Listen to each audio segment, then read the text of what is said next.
মিডিয়ার কোনো প্ল্যাটফর্মে আপনি ঢুকতে পারবেন না পারবেন ফেসবুকে ঢুকতে, না পারবেন ইউটিউবে ঢুকতে, মানে কোথাও আপনি যাইতে পারবেন না। এই প্রাণী এত অত্যাচার শুরু করছে মানুষের, দেখেন এক এক দিন এক এক মানে পরশুলা আলগাসুল লাগায় আসতেছে, আর কি রং ঢঙ্গুলা করতেছে। পোশাকের তো নাই সুরত, তার মধ্যে তার নিজেরই নাই সুরত। দেখেন চেহারার কালার একরকম, হাতের কালার একরকম, গলার কালার একরকম, পায়ের অবস্থা দেখি এখন তো আল্লাহ খোদা কইতে পারবো। যাই হোক, এই মিডিয়ার সামনে এসে খালি কইতেছে আমার রাজকে ফেরত দাও, আমার রাজকে ফেরত দাও, আমার রাজকে যতক্ষণ নাই না দিবা ততক্ষণ পর্যন্ত আমি এগুলো করতেই থাকবো।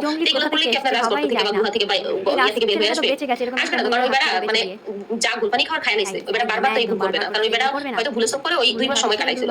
ওই বেড়ারে আমার কাছে মনে হয় না যে সাইডেও ধরা যাবে।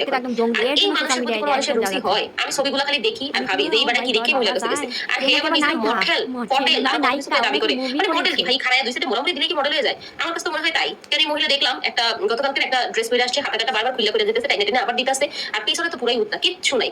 আর এই যে পরশুলাগুলা, এই যে সাংবাদিক যে ভাইরা আছে, এরাই বা কেমন?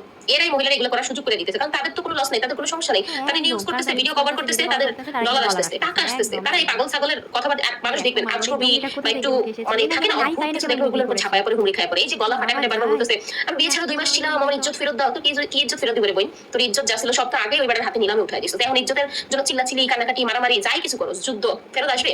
সবই তো আগে খুঁয়া বয়া দিছিস। আর বারবার কইতেছে আমার রাজ। আমার মনে হইতেছে কি রাজ নামে কেউ নাই, এ শুধুই ভাইরাল, এ শুধুই হচ্ছে একটু এই যে ইয়েতে থাকার জন্য এগুলো করতেছে। এই যে সত্যি যে রাজনামে কেউ থাকতো এতদিন কি মানুষ দেখতো না? মানে ওই কোনখানে গিয়ে বলেছে এদিকে মানুষ খুঁজে পাবে না? ছোট্ট একটুখানি বাংলাদেশের মতো জায়গায় যে জঘন্য কাজ করছেন, আসলে ইসলাম থেকে এমন শাস্তি দেওয়া উচিত।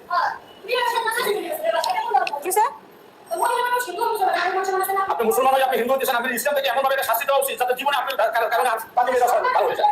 আচ্ছা, আমি কেন মুসলমান থেকে হিন্দুতে যাচ্ছি? কেন যাচ্ছি? একটা মাইয়ারে 2 মাস হাজবেন্ড লাগা দিয়ে আমি ছেড়ে দিব। আমি ভালোবাসি আমার সম্মান গেছে, আমার সম্মান গেছে।